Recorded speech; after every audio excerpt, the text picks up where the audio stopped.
The Australian Financial Review.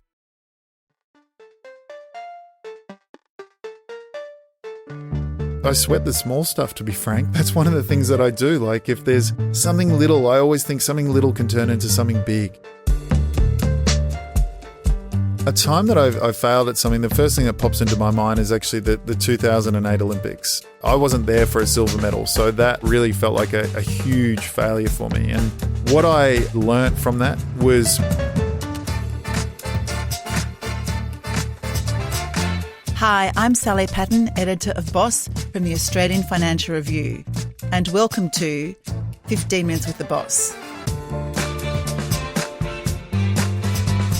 a podcast about success and failure and everything in between, and along the way we're aiming to get some great advice from our leaders. My guest today is Grant Hackett, Olympic swimming champion and Chief Executive of Generation Development Group. Hi Grant, how are you? Very well, thanks, Sally. How are you? I'm very well, and thank you so much for coming into our beautiful Melbourne studio. My pleasure. Happy to be here. Now, Grant, as I said, you're the Chief Executive of Generation Development Group, which is listed on the stock exchange and which sells specialist financial products largely for retirees. But you are also an asset manager and a financial research house. You have been CEO at Generation for just over 6 years. The company is valued at $1.6 billion, which is a fair sum. But you are probably better known as one of the best distance swimmers in Olympic history. You won the men's 1500 metres freestyle at both the 2000 Games in Sydney and the 2004 Summer Olympics in Athens. Do you still swim a lot? No, I don't actually. I was scared of the bathtub after I retired, so I took a bit of time out. I think if I had a little bit more time outside of work and family, I probably would do a little bit of swimming. But to keep fit, generally, I've got a gym at home, so I jump in there, and I've also got a rowing machine that I'll jump on or go for a run, but not too much swimming these days. Oh, interesting. Okay. Well, maybe we'll get a bit more to your morning routine very shortly. We've only got 15 minutes. The clock starts now. My first question is about your morning routine. What time do you get up? What does it look like? What happens? Pretty basic, to be honest. So my wife and I generally were up at 5:50 a.m. That's normally when the alarm goes off, unless I've got an early morning flight, which in that case it'll go off before 5. Got a gym at home. I'll generally work out for about 40 minutes. I probably do that about 5 out of 7 days a week. Go up, have a shower, get ready for work, and then go downstairs, have breakfast with the kids. So I try and see the kids as much as I can in the morning because generally the two young ones are asleep by the time I get home from work. I generally get in the office around sort of between 8 and 8:20. Coffee, I generally have that when I get to work. So I like to have breakfast at home, no coffee then, and then I'll have one when I get to work. That just means it'll last a little bit longer, I think. And what do you have for breakfast? At the moment, I'm having porridge with honey and fruit, or generally I'll have eggs. So a lot of the time when I was swimming, I used to have 7 eggs, but I'd have 7 whites and 2 yolks. So I still like my eggs, but generally only 3 or 4. Only 3 or 4, okay. But it's a lot less than what I used to have. But I still work out quite a bit, so I like to make sure that I'm getting a healthy dose of protein. Actually, that's interesting. So are you very conscious about eating lots of protein? I am. So I weigh probably about 106, 107 kilos. So I'm 6'6", and I work out quite a bit. I eat quite a bit of food. When I was swimming, I was having 9 full meals a day. That's how much I was eating. So you'd almost get sick of eating by the end of it because you're just burning so many calories. 9 full meals? Yeah, so it takes a bit of adjustment afterwards because your metabolism, you're exercising all the time just to get back into some healthy routines. I generally try and exclude too many carbs from my diet. I try and have things like brown rice or sweet potato. So again, similar to what I was doing throughout my sporting career. Also make sure white sugar. I always find white sugar, if I have too much of it, it actually runs me down. So I'm pretty conscious of what I put into it to make sure that I feel good. And obviously having a busy lifestyle with work and family, and you're always on the run. Like you never really get too much downtime. So to look after yourself is super important. Yeah, no, absolutely. So, Grant, my next question is about a pivotal moment in your career. Was there a project that you worked on or a promotion that you were given or a job that you got that changed the trajectory of what you were doing? Probably a critical moment in my career was really the opportunity in the business that I'm in right now. So back in 2017, I got the opportunity to run the sales team. My boss was the executive chairman of the group, a guy named Rob Coombe, who's very well known in financial services. And he basically said to me, look, over the next 12 months, if you do a good job with sales and you lead the team the right way, we'll give you an opportunity to be CEO of the business. So fortunately, sales was up 72%. It was a record year. The financial growth of the business and profile of the business, was quite material because it was just a break-even business at that time. So, to start really moving into the black and positive territory was really good. And that was obviously underpinned by sales, which drove the revenue and obviously the financial results of the business. So for me, that was probably a critical moment in my career. So how did you initially get into the finance industry, having had an illustrious career as a swimmer? Funnily enough, I always loved finance. So I was trading shares at a very young age. Any money I was making out of swimming, I was investing. And even 5 years out from when I knew I would retire my swimming career after Beijing in 2008, I was studying commerce law. I was also, I sat down with Rob at the time and also Tim Bishop from Macquarie Bank. And, they gave me some guidance and a pathway to be able to have my first opportunity, which was at Westpac. And from there, I've always loved it. I've always been interested in it. And the more my sort of career evolves and the more opportunities that I get to do new things, I think for me, I've just certainly had no regrets. And a part of me, and I think most people would be shocked in me saying this, I actually enjoy this career more than my sporting career. Why is that? I love business. I love the opportunity to create something, grow something, work with brilliant people, be still in a very competitive environment. And the other big challenge, which I feel quite proud of at a personal level, is it's difficult to make that transition after sport, particularly when everyone recognizes you as that athlete. And they still do today, even though I've been doing, this job and being in financial services and business longer than what I was in swimming. So for me to be able to make that transition, I did my MBA afterwards and, various other studies, and then be able to build on my career here and certainly have a shot at something else. I think for me, I'm immensely proud of being able to do that. Interesting.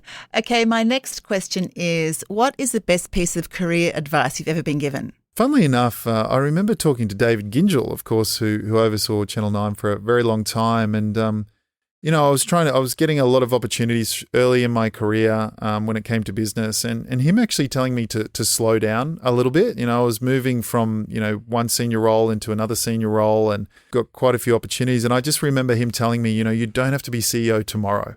And, you want to make sure you've got the experience, the expertise behind you before you get into a role like that. And he said, there's time. And I really did take that on board. And I think for me, I was probably trying to rush through my career early because I felt like because of sport, I lost a lot of time. And it was really good advice because you actually don't want to get into a position where you're incompetent, where you actually don't know what to do. You don't know the levers to pull, what you've got to drive, how to bring people along in that journey. So it was a great piece of advice because as a person who can be too ambitious, too competitive, driven too much sometimes, to slow down and actually recognize that there is a process that you have to enjoy was a really important part of getting to probably where I am today. You sound like the type for whom moderation is not really in your vocab. It's either you do everything or you do nothing. It's either all or nothing. You're right. I'm learning to get a lot better at that. So as I get older, I am learning to moderate, but it has taken some time. And I think that is a real byproduct of being in such a high pressure, high performance environment for so long as an athlete. Like I spent 13 years on the national team, but before that it was super competitive from age 12 or 13. So being, in an environment where you always got to try and be at your best, and it's hard to turn that off. It becomes part of who you are. So for me, I'm definitely learning to wean myself off that type of way of operating and being a little bit more balanced. And definitely with maturity and age, it does come. On that note, we're going to take a short break, but don't go away. We're going to come back and open our wonderful chatterbox.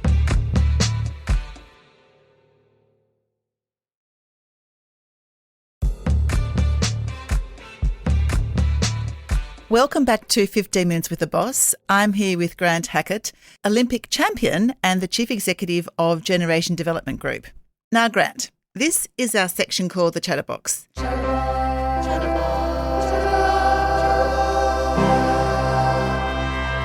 It's in front of me today rather than you because we're in different cities. It's this lovely brown lo-fi box inside which are about 15 questions. You're going to have to trust me to forage and pick them out on your behalf and not cheat. So are you ready? No worries. You go for it. Okay. Tell me about a time that you failed at something, and tell me also how you recovered from it. A time that I failed at something, the first thing that pops into my mind is actually the 2008 Olympics. In Beijing, I was trying to do, the first time for a male athlete in our sport, win the same event 3 times in a row. Of course, Dawn Fraser was known for what she achieved in the women's 100-meter freestyle and winning 3 gold medals in a row, and I ended up getting a silver medal. I wasn't there for a silver medal, so that really felt like a huge failure for me. And what I learnt from that was be prepared for anything and check your blind spots. And I've really carried that through business, because for me, when I went into that final, I thought it was literally myself, a guy named Ryan Cochran in lane 5, Yuri Prulikov from Russia in lane 3. I didn't think anybody else would be able to compete that day. And then when I broke those two with a couple of 100 meters to go in that race, I saw that there was someone out in lane 7 who had a 2.5 body length lead over the rest of the field. And I tried to swim him down. I probably got within half a second. Wasn't good enough, got a silver medal. And I just thought to myself as I reflected on that race, one, I needed a really good break. So that was the way I recovered. But the way I learned to live with it was I use it. So I think to myself, in business right now, what are my blind spots? What am I not thinking of? What do I need to be aware of? And that creates a sense of humility in the way you approach things, which I think is really important. I think as soon as you become a little bit arrogant or you think, I've got this, I think that's when the blind spots start to come in. And that's when you can miss the subtleties of what's going on in your business or day-to-day life, really, when you're trying to achieve something. Now, I think that after your swimming career, you had another difficult time personally. What happened there and what did you learn from that? Has that also added to your resilience? Big time. And probably through that stage of my life, going through a divorce and missing my kids, being the person that was captain of the team, being a leader in different aspects of life and people normally coming to me for counsel or for help, I wasn't good at asking for help. So going through a very destabilizing period in my life where emotionally it was just so difficult to deal with everything that was going on and some of the innuendo and speculation and various things that just weren't even true, but being so public. So for me, I remember doing some work overseas and I was sitting down with a psychologist and she said, "Oh, your problem's really easy." I said, "Well, tell me the silver bullet, please." And she said, "You just lack complete vulnerability." I remember sitting there and just sort of pausing for a second and saying, "You're absolutely right." And from that point onwards, I made, I guess, a considered or, with intent to be vulnerable when I needed to. So what tools did you learn to use? And when you say you became vulnerable, what did you do? Well, I spoke about it for starters. I spoke about how I was feeling. I would often push myself so hard I would break down, I would get sick. But I wouldn't really let myself have a break. I wouldn't let myself off the hook. I was almost too hard on myself. So I think for me, just understanding all those little elements, and actually, if you're going through a really tough period where you've overdone it, you're burnt out, you're not yourself, you see all those like subtleties leading to that. I think for me now, I recognize those subtleties. I know when I'm overdoing it, when I'm too tired, when I've been working too much, when I haven't taken a break, all those sorts of things. Now I recognize them as signs where before I would just ignore them and keep pushing. So I think for me, one, getting to understand yourself, two, recognizing when, things are deteriorating for you at a personal level. 3, having the guts and the strength to be able to action those. So for me, it was easier to push through than it was to recognize perhaps what I would call a weakness back then, and being vulnerable around that, actually talking around those sorts of things. And also just having someone in your life, like, I do with my wife now, that you have that trust and understanding and that safe sort of space to be able to talk about those things, I think is really powerful. And we all need someone like that in our life. Yeah, that's really good advice. Okay, I'm going to have another forage in the box. Sure. In the chatterbox. What is an underrated skill that you use as a CEO that people don't discuss very often, that we don't really discuss? It's time management, and also I love that. Trying to make things look easy as well. Because one thing I reflect on when I look at athletes, the best always make it look easy. They prepare so much and they do all of the work and the preparation to be able to execute so effortlessly, and they look effortless. I remember actually seeing my chairman, Rob Coombe, who I've already touched on. He's someone I really admire in business. One day, many, many years ago, we were in the gym together and it was before one of our AGMs and he'd written out everything. I always thought he just got up and spoke. And I just remember seeing his level of preparation. He was running 5Ks on the treadmill, reading the whole time and making notes on there as well. It's the same with Michael Phelps. We all saw him win those 8 gold medals in Beijing. And a lot of people don't know this. When he was going, I think it was his 5th gold medal, he dived in the water and his goggles leaked. So he couldn't see anything. I remember, watching this Q&A session that he was having over in Arizona. And they said, well, what did you do? And he said, well, I closed my eyes and I counted my strokes. And they said, you closed your eyes? And what was the outcome? Well, I won and I broke the world record. And the world record was held for over a decade. So it was a very good world record. And the reality was, he said, I'd counted my strokes so many times. I'd done the pace of breaking that world record in the 200-meter butterfly so many times that I literally could do it with my eyes closed. And that's what he did. He did it basically with his eyes closed because he was so well prepared. So again, it just reinforces every time I see someone who is exceptional in their field, it's preparation and then effortless execution. I love that story, actually. Okay, we're going to have another fish in the box. So Grant, is there one thing that worries you that may not worry other CEOs? I sweat the small stuff, to be frank. That's one of the things that I do. Like if there's something little, I always think something little can turn into something big.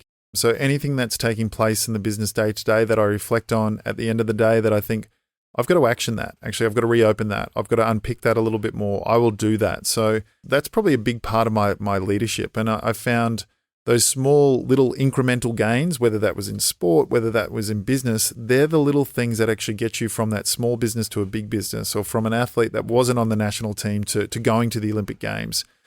They take long periods of time, but I find they're absolutely critical for getting those levels of improvement that you need. We often don't improve in big steps. It doesn't often happen like that. It's small increments. You hear we grew from a $40 or $50 million business when I first became CEO to almost a $2 billion company to today. But it's all those little small steps that actually did it. So I do sweat the small stuff, to be totally frank.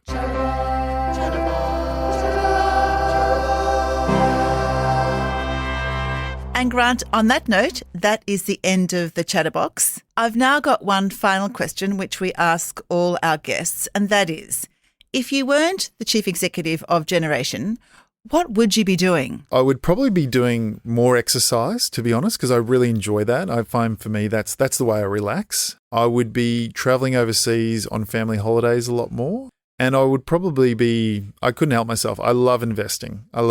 So I'd definitely be involved in a few businesses. And would you get back into the pool, do you think? I would probably do a little bit more swimming. I find to the point before just doing things more in an extreme way, where now I'm a little bit more relaxed and I can tolerate not going as fast in the water. I found when I swam straight after my career, I'd be looking up at the clock and I would feel almost disgraceful with the times that I'd be swimming because, you're not doing it twice a day, 8 kilometers per session sort of thing. So for me now, I find I could actually get the therapeutic side out of going in a pool, putting my head under the water and just focusing on my technique and actually enjoying swimming rather than trying to go fast and be overtly competitive the whole time. So yeah, I think I would do a bit more swimming for sure. And that is our 15 minutes up. Grant, thank you so much. I really loved talking to you about the advice to slow down. You don't have to be in a hurry to get absolutely everywhere. I love the idea that you have learned to look out for your blind spots, and that's something that came from a race which you did not win in the pool, but now you're sort of looking out for what might come from left of field. I really think that your advice to be really well prepared so you can make things look easy is fantastic. And also the way you sweat the small stuff. It's not about worrying about something unnecessarily. It's actually giving you a chance to make incremental improvements. And who doesn't want to eat 9 full meals a day? I'm so sorry that you probably can't do that anymore, but I love also the fact that you're still eating 3 or 4 eggs a day. So on that note, thank you again so much for allowing us to spend 15 minutes with the boss. Thanks very much for having me, Sally. I really enjoyed the chat. And thank you to everyone for listening. If you like the podcast and would like to hear more, consider sharing the podcast or writing a review, as it helps us to reach more people. And follow us wherever you get your podcasts. At the Financial Review, we investigate the big stories about markets, business and power. For more, go to afr.com, and you can subscribe to the Financial Review, the daily habit of successful people, at afr.com/subscribe. This podcast was hosted by me, Sally Patton, and produced by Lap Fan and Martin Peralta. Our theme is by Alex Gow, our head of podcast is Lap Fan, and the head of premium content is Fiona Buffini.